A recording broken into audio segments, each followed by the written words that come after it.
ঠুক গেলে তো কাম হবে না।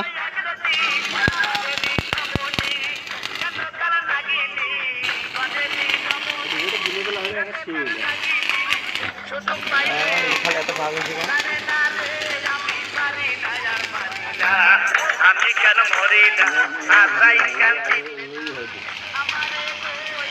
পারি না আর পারি না।